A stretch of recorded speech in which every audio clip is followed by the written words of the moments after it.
Hello दोस्तों, कैसे हैं आप सब। दोस्तों, हम आपसे बात कर रहे थे भारतीय दंड संहिता के बारे में। तो हम क्वेश्चन नंबर 30 तक बात कर चुके थे, तो आज हम क्वेश्चन नंबर 31 से बात करेंगे।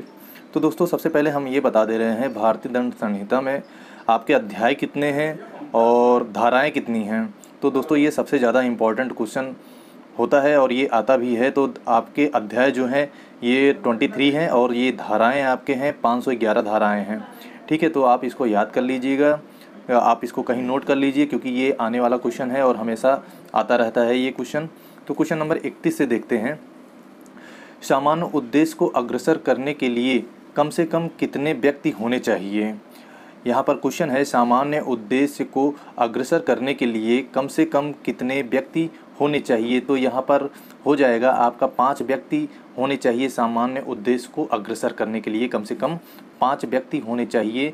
तो इस हिसाब से आपका ऑप्शन नंबर सी सही हो जाएगा। ठीक है, तो आप देख सकते हैं विध विरुद्ध जमाव हेतु आवश्यक है कि वे 5 या 5 से अधिक व्यक्ति हों। अतः भारतीय दंड संहिता की धारा 149 के अधीन सामान्य उद्देश्य को अग्रसर करने के लिए कम से कम 5 व्यक्ति होने ही चाहिए। अब अगला क्वेश्चन है, राष्ट्रीय अखंडता पर प्रतिकूल प्रभाव डालने वाले लांछन प्राख्यान का उपबंध भारतीय दंड संहिता की निम्नलिखित किस धारा में किया गया है। तो यहाँ पर हो जाएगा धारा 153 ख में इसका उल्लेख किया गया है। तो आपका ऑप्शन नंबर यहाँ पर सी हो जाएगा। उल्लेख धारा 153 ख में किया गया है।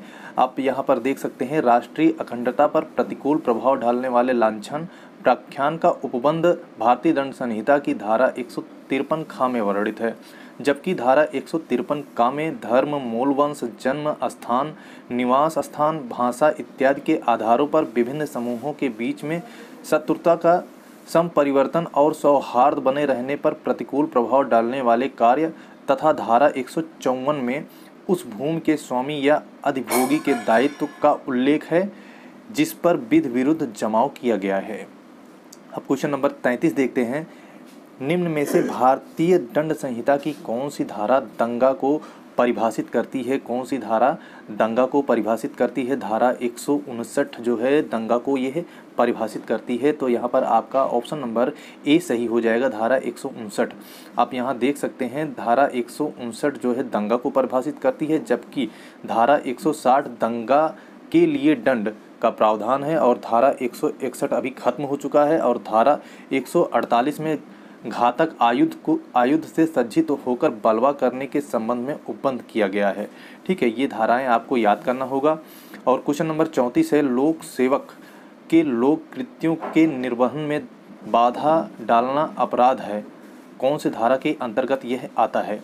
तो यहाँ पर आपका ये जो है 186 धारा के अंतर्गत आता है। आईपीसी के 186 धारा के अंतर्गत आता है। तो अगर हम बात करें भारतीय दंड संहिता यानी कि आईपीसी जो है ये किस किस को परिभाषित करती है। ये दोस्तों अपराध की परिभाषा को बताता है और इसमें अपराध के दंड की प्रक्रिया के बारे में बताया गया है। तो यहाँ पर आपका हो जाएगा ऑप्शन नंबर सी सही हो जाएगा। आप देख सकते हैं भारतीय दंड संहिता की धारा 186 के अनुसार जो कोई किसी लोक सेवक के कृत्यों के निर्वहन में स्वेच्छया बाधा डालेगा वह दोनों में किसी भांति के कारावास से जिसकी अवधि 3 माह तक हो सकेगी या जुर्माने से जो 500 रुपये तक का हो, ठीक है, या दोनों से उसको दंडित किया जा सकता है। तो इस हिसाब से यहाँ पर ये इसका डिटेल है। क्वेश्चन नंबर 35 है, मिथ्या साक्ष्य देना का अपराध परिभाषित है। ये आईपीसी की कौन सी धारा में है। ये दोस्तों आईपीसी की 191 धारा में है। ये मिथ्या साक्ष्य देना यानी कि झूठा प्रमाण देना, झूठा आप कोई जो है साक्ष्य दे रहे हैं, तो ये धारा 191 के अंतर्गत दंडनीय माना जाएगा यानी कि अपराध माना जाएगा। जबकि धारा 192 में मिथ्या साक्ष्य गढ़ना यानी कि मिथ्या जो आप प्रूफ है उसको बना रहे हैं, वो धारा 192 में परिभाषित किया गया है। क्वेश्चन नंबर 36 है, आईपीसी का कौन सा अध्याय वातावरण को स्वास्थ्य के लिए हानिकारक बनाने के अपराधों से संबंधित है। कौन सा अध्याय वातावरण को स्वास्थ्य के लिए हानिकारक बनाने के अपराधों से संबंधित है। तो यहाँ पर हो जाएगा धारा 14 जो है, ये जो है हानिकारक वातावरण स्वास्थ्य के लिए हानिकारक बनाने के से संबंधित है, जो कि एक अपराध है। ये धारा जो है 14 हो जाएगा। यहाँ पर आपका ऑप्शन नंबर डी सही हो जाएगा। अब यहाँ देख सकते हैं आईपीसी का अध्याय 14 वातावरण को स्वास्थ्य के लिए हानिकारक बनाने के अपराधों से संबंधित है, जबकि अध्याय 16 मानव शरीर पर प्रभाव डालने वाले अपराधों के विषय में है, और अध्याय 17 संपत्ति के विरुद्ध अपराधों के विषय में है, और अध्याय जो है ये कोई अध्याय नहीं है, और अंतिम अध्याय ये है। तो वातावरण से जो संबंधित हानिकारक प्रभाव है और ये अपराध के रूप में देखा जाता है, और ये आपका धारा अध्याय जो है 14 में है, और अध्याय 16 जो है मानव शरीर पर प्रभाव डालने वाले अपराधों के विषय में है। और यहाँ पर ये भी दिखाया गया है, ये अध्याय 24 जो है कोई अध्याय नहीं है, और यहाँ पर अंतिम अध्याय जो है ये 23 है। यहाँ पर अंतिम अध्याय ये 23 है। क्वेश्चन नंबर 37 है, बलात्संग की पीड़ित का परिचय प्रकटन भारतीय दंड संहिता की किस धारा के अंतर्गत दंडनीय है? तो यहाँ पर कौन से धारा के अंतर्गत ये दंडनीय माना जाएगा? धारा 228 का के तहत यह जो है दंडनीय माना जाएगा। बलात्संग की पीड़ित का परिचय प्रकटन जो है ये आईपीसी की धारा 228 का के तहत ये दंडनीय माना जाएगा। अगला क्वेश्चन है, निम्नलिखित में से किस वाद में आपराधिक मानववध और हत्या में अंतर स्पष्ट किया गया था? क्वेश्चन है, निम्नलिखित में से किस वाद में आपराधिक मानववध और हत्या में अंतर स्पष्ट किया गया था? तो यहाँ पर कौन सा वाद हो जाएगा? यहाँ पर रेग बनाम गोविंदावाद के तहत जो है अपराध मानववध और हत्या में अंतर इसको स्पष्ट किया गया था। यहाँ पर आपका ऑप्शन नंबर डी सही हो जाएगा, रेग बनाम गोविंदावाद में। यहाँ आप देख सकते हैं रेग बनाम गोविंदावाद में आईपीसी की धारा 299 में परिभाषित सदोष मानववध तथा धारा 300 में परिभाषित हत्या में अंतर को स्पष्ट किया गया है। मेलविन जज इस मामले के मुख्य न्यायाधीश थे। ठीक है। अगला क्वेश्चन है, केएम नानावती बनाम स्टेट ऑफ महाराष्ट्र एक प्रमुख वाद है। कौन सा प्रमुख वाद है? ये गंभीर एवं अचानक प्रकोपन के संबंध में, ये जो है गंभीर एवं अचानक प्रकोपन के संबंध में ये एक मुख्य वाद है। आप यहाँ देख सकते हैं केएम नानावती बनाम स्टेट ऑफ महाराष्ट्र वाद भारतीय दंड संहिता की धारा 300 जो कि हत्या से रिलेटेड है के अपवाद 1 के अंतर्गत गंभीर एवं अचानक प्रकोपन से संबंधित है। इस वाद में उच्चतम न्यायालय द्वारा गंभीर एवं अचानक प्रकोपन के परीक्षण के सिद्धांत प्रतिपादित किए गए थे। क्वेश्चन नंबर 40 है, मृत्युदंड बिरले में से विरलतम अपराधों में ही दिया जाना चाहिए। अभिनिर्धारित किया गया था, किसमें अभिनिर्धारित किया गया था? ये बच्चन सिंह बनाम पंजाब राज्य में अभिनिर्धारित किया गया था। यहाँ पर आपका ऑप्शन नंबर ए सही हो जाएगा, बच्चन सिंह बनाम पंजाब राज्य में। यहाँ पर आप देख सकते हैं प्रस्तुत जो समस्या है बच्चन सिंह बनाम पंजाब राज्य पर आधारित है। इस वाद में यह धारित किया गया कि मृत्युदंड बिरले में से विरलतम अपराधों में ही दिया जाना चाहिए। अगला क्वेश्चन है, किस मामले में सुप्रीम कोर्ट ने भारतीय दंड संहिता की धारा 303 को रद्द कर दिया था, जिसके अनुसार एक आजीवन कैदी द्वारा की गई हत्या के लिए उसे अनिवार्य मृत्युदंड दिया जाना चाहिए? यहाँ पर आपका हो जाएगा मिठू बनाम पंजाब राज्य, ऑप्शन नंबर सी हो जाएगा, मिठू बनाम पंजाब राज्य के वाद में इसको रद्द कर दिया गया था। और ये यूपीएसआई में आया हुआ एक क्वेश्चन भी है।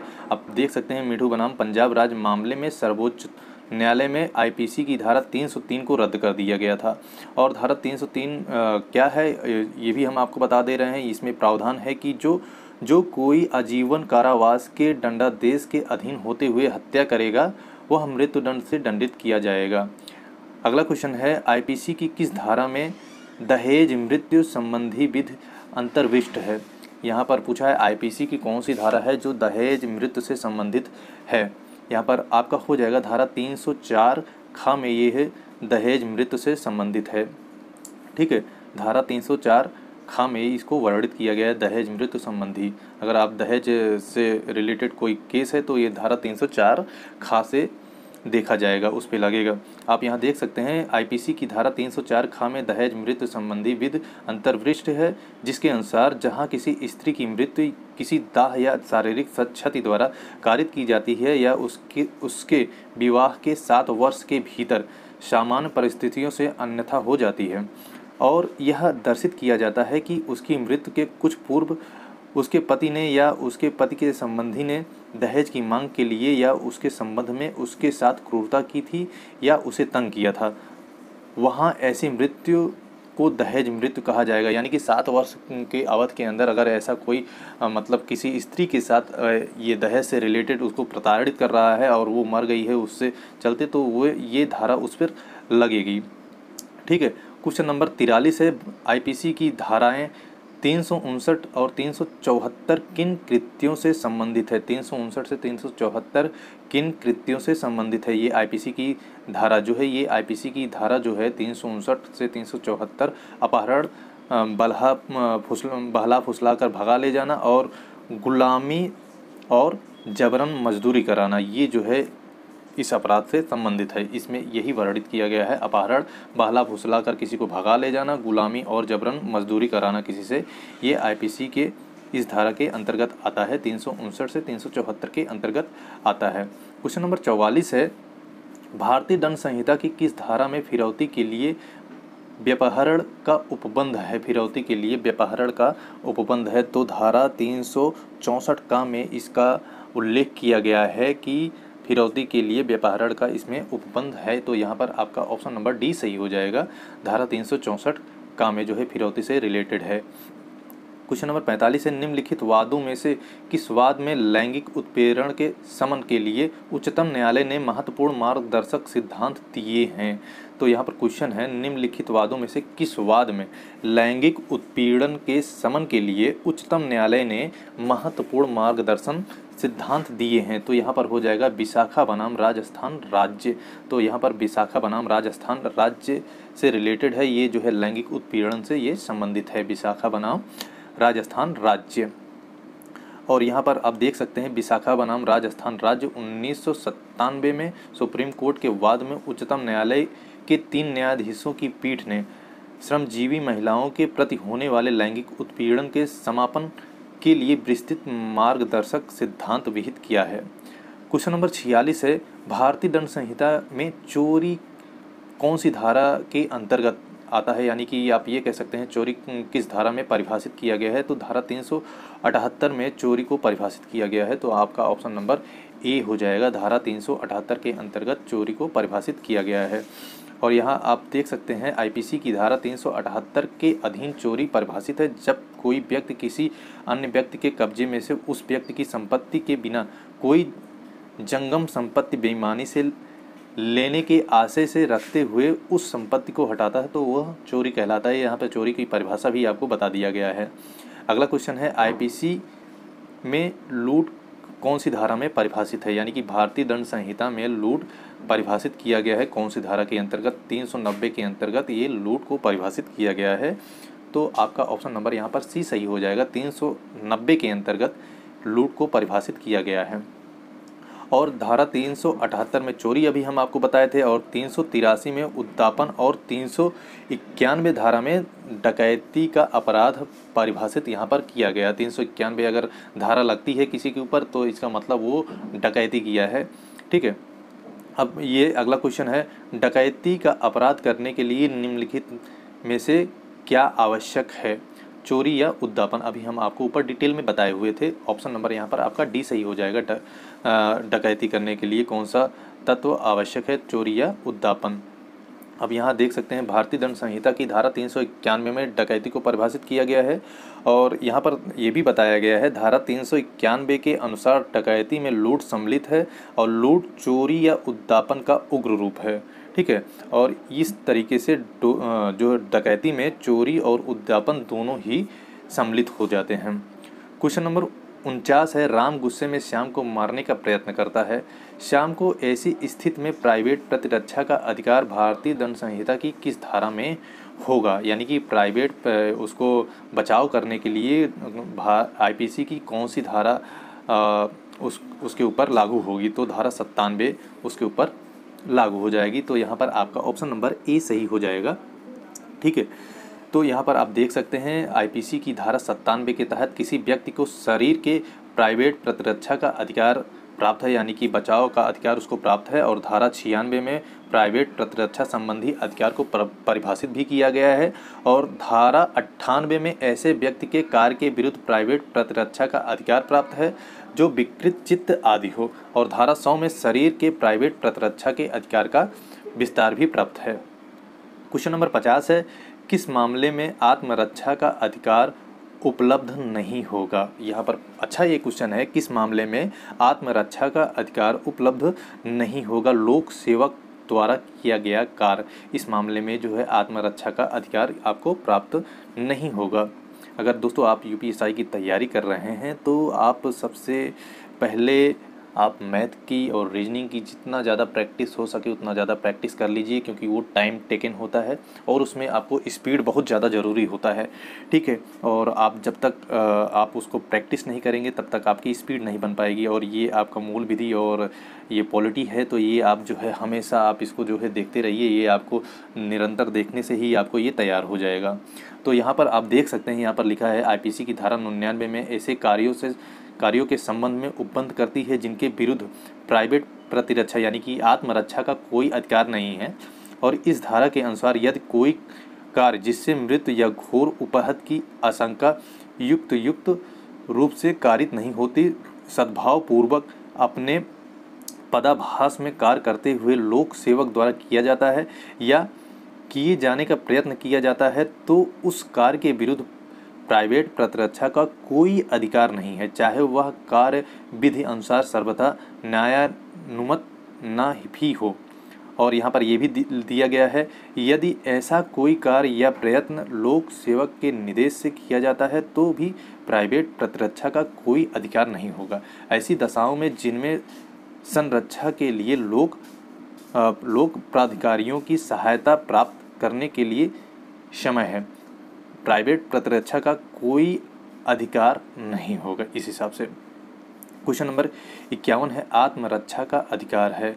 आत्मरक्षा का अधिकार कहाँ कहाँ पर होगा? अपने शरीर के प्रति अपराध से प्रतिरक्षा, और दूसरा है दूसरे के शरीर की प्रतिरक्षा, और तीसरा है चोरी लूट आदि अपराध से प्रतिरक्षा। यहाँ पर आपका 3 के तीनों हो जाएगा, यानी कि आपका ऑप्शन नंबर डी सही हो जाएगा, उपरोक्त सभी। ठीक है, आप देख सकते हैं आईपीसी की धारा 96 के अनुसार कोई बात अपराध नहीं है जो प्राइवेट प्रतिरक्षा के अधिकार का प्रयोग में की जाती है। आईपीसी की धारा 96 से धारा 106 प्राइवेट प्रतिरक्षा के अधिकार के विषय में उपबंध करती है। आईपीसी की धारा 97 के अनुसार हर व्यक्ति को अधिकार है कि वह पहला मानव शरीर पर प्रभाव डालने वाले किसी अपराध के विरुद्ध अपने शरीर और किसी अन्य व्यक्ति के शरीर की प्रतिरक्षा करे। और दूसरा क्या है? दूसरा ये लिखा गया है, किसी ऐसे कार्य के विरुद्ध जो चोरी लूट रिष्ट या आपराधिक अत्याचार की परिभाषा में आने वाले अपराध है या इन अपराधों को करने का प्रयत्न है या अपनी या किसी अन्य व्यक्ति की चाहे जंगम चाहे अस्थावर संपत्ति की प्रतिरक्षा करे, इस प्रकार स्पष्ट है। ठीक है, इस हिसाब से आपका ऑप्शन नंबर डी सही हो जाएगा। क्वेश्चन नंबर 52 है, महिला की लज्जा भंग करने संबंधी हमला दंडनीय है। अगर किसी महिला की लज्जा कोई भंग करता है तो वह दंडनीय है, किसके अंतर्गत? आईपीसी के अंतर्गत, यानी कि भारतीय दंड संहिता में यह मामला जाएगा। ठीक है, तो इस हिसाब से ऑप्शन नंबर आपका ए सही हो जाएगा यहाँ पर। अब यहाँ देख सकते हैं महिला की लज्जा अगर कोई भंग कर रहा है तो ये आईपीसी की धारा 354 के अंतर्गत ये आपको अपराध माना जाएगा, और जिसमें आपको 5 वर्ष तक का कारावास और जुर्माना दोनों से आपको दंडित किया जा सकेगा। तो इस प्रकार का अगर कोई कृत्य कर रहा है तो ये 354 धारा के अंतर्गत आएगा, जिसमें 5 वर्ष का कारावास या जुर्माना और या दोनों से ही उसको दंडित किया जा सकता है। क्वेश्चन नंबर 53 है, प्राइवेट प्रतिरक्षा का अधिकार किससे संबंधित है? तो प्राइवेट प्रतिरक्षा का अधिकार जो है शरीर और संपत्ति दोनों से संबंधित है। ठीक है, यहाँ पर आपका ऑप्शन नंबर सी सही हो जाएगा, प्राइवेट प्रतिरक्षा का अधिकार। अब क्वेश्चन नंबर 54 है, आईपीसी की धारा 376 नीचे दिए गए विकल्पों में से किससे संबंधित है? धारा 376 पूछा है, ये किससे संबंधित है? तो ये धारा 376 आपका हो जाएगा बलात्कार से संबंधित है, यानी कि रेप से संबंधित है धारा 376। अगर कोई बलात्कार कर रहा है या किया है तो उसके ऊपर धारा 376 लग जाएगा, जो कि बहुत ही जघन्य अपराध इसको माना जाता है। और यहाँ पर आप धारा 375 बलात्संग की 7 परिस्थितियों को बताया गया है जिसमें बलात्संग के अपराध का गठन भी होता है। क्वेश्चन नंबर 55 है, भारतीय दंड संहिता की किस धारा में आपराधिक षड्यंत्र को परिभाषित किया गया है? अगर कोई आपराधिक षड्यंत्र कर रहा है किसी को मारने का या कोई भी षड्यंत्र कर रहा है जिससे ये अपराध माना जाएगा तो कौन से धारा के अंतर्गत उसको दंडित किया जाएगा? तो यहाँ पर 120 का के तहत उसको दंडित किया जाएगा। अगर षड्यंत्र वो करने की कोशिश कर रहा है तो 120 का के तहत उसको दंडित किया जा सकता है। ठीक है, इस हिसाब से आपका ऑप्शन नंबर ए सही हो जाएगा।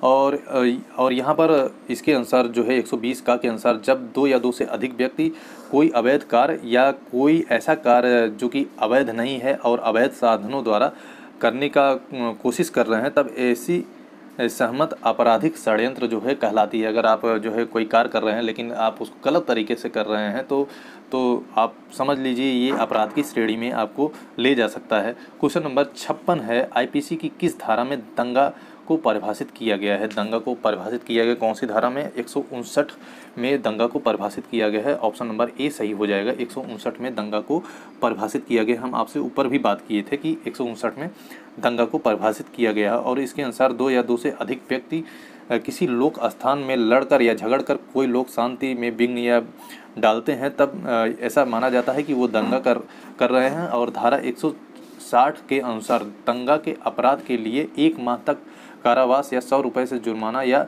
उनको दोनों से दंडित किया जा सकता है। कहने का मतलब ये है कि उनको 1 महीने के लिए भी दंडित किया जाएगा और 100 रुपये एक्स्ट्रा चार्ज भी लगेंगे उनके ऊपर। अगला क्वेश्चन है, निम्नलिखित में से कौन सी भारतीय दंड संहिता की धारा भारतीय संविधान की धारा 14 व 21 के अधीन असंवैधानिक करार दी गई है? कौन सी धारा जो है संविधान की धारा 14 व 21 के अधीन असंवैधानिक करार दी गई है? तो यहाँ पर 303 धारा जो है असंवैधानिक करार दी गई है। ऑप्शन नंबर बी सही हो जाएगा। ये आपको अभी हम ऊपर बताए थे मिट्ठू सिंह बनाम पंजाब राज्य मामले में जो है धारा 303 को रद्द कर दिया गया था जिसको असंवैधानिक करार कर दिया गया था। और यहाँ पर आप देख सकते हैं और यह धारा संविधान के अनुच्छेद 14 एवं 21 द्वारा प्रदत्त समानता तथा जीवन एवं स्वतंत्रता के अधिकारों का हनन करती है। ठीक है, और धारा 303 के अनुसार जो कोई आजीवन कारावास के दंडादेश के अधीन होते हुए हत्या करेगा वह मृत्युदंड से दंडित किया जाएगा। ठीक है, इसलिए इसको जो है असंवैधानिक करार कर दिया गया है। क्वेश्चन नंबर 58 है, आईपीसी की धारा 304 बी के अंतर्गत दहेज मौत के लिए जिम्मेदार व्यक्ति को न्यूनतम कितने वर्ष की सजा देने का प्रावधान है? यहाँ पर अगर 304 बी के तहत दहेज मौत अगर किसी स्त्री की हो गई है तो उस व्यक्ति को न्यूनतम कितने वर्ष की सज़ा हो सकती है? कम से कम उसको 7 वर्ष की सज़ा होगी। तो ऑप्शन नंबर यहाँ पर आपका ए सही हो जाएगा। कम से कम उसको 7 वर्ष की सज़ा होगी। यहाँ पर आईपीसी की धारा 304 बी के अंतर्गत दहेज मौत के लिए उस व्यक्ति को कम से कम 7 वर्ष की सज़ा का प्रावधान है। क्वेश्चन नंबर 59 है, आईपीसी की धारा 405 से 409 किस विषय से संबंधित है? तो यहाँ पर 405 और 409 जो है आपराधिक विश्वास भंग करने के विषय से संबंधित है। यहाँ पर आपका ऑप्शन नंबर सी सही हो जाएगा। आपराधिक विश्वास भंग करने से ये संबंधित है 405 से 409। ठीक है, आज का ये लास्ट क्वेश्चन है, छल की सज़ा का संबंध निम्न में से आईपीसी की किस धारा से संबंधित है? यानी कि छल यानी कि आप किसी के साथ छल कर रहे हैं तो ये आईपीसी की कौन से धारा के अंतर्गत अपराध माना जाएगा? तो धारा 417 के अंतर्गत इसको अपराध ही आपको माना जाएगा। आप इसके अंतर्गत आप अपराधी माने जाएंगे। तो दोस्तों आज के लिए यहीं तक है। और आप यूपीएसआई की तैयारी कर रहे हैं तो जल्द ही इसका एग्ज़ाम होने वाला है अक्टूबर में, जैसा कि यहाँ पर लोग अनुमान लगा रहे हैं अक्टूबर में संभवतः हो सकता है एग्ज़ाम। और आप लग जाइए अभी से, क्योंकि अभी भी आपके पास टाइम है। तो चलिए मिलते हैं दोस्तों अगले वीडियो में, तब तक के लिए धन्यवाद और जय हिंद।